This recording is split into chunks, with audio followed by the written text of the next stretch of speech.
Okay, hari ni aku ada barang ni nak tunjuk dengan korang. Kita nak pasang mat tukar yang dekat motor aku ni. Okay, motor ni untuk R25.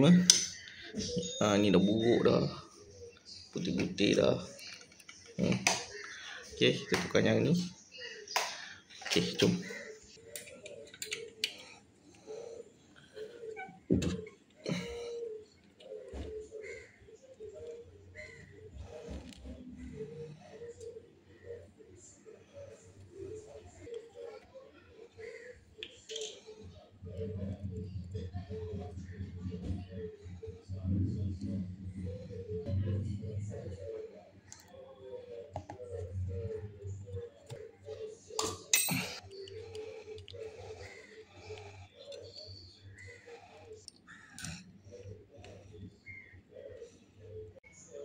Okay, dah siap.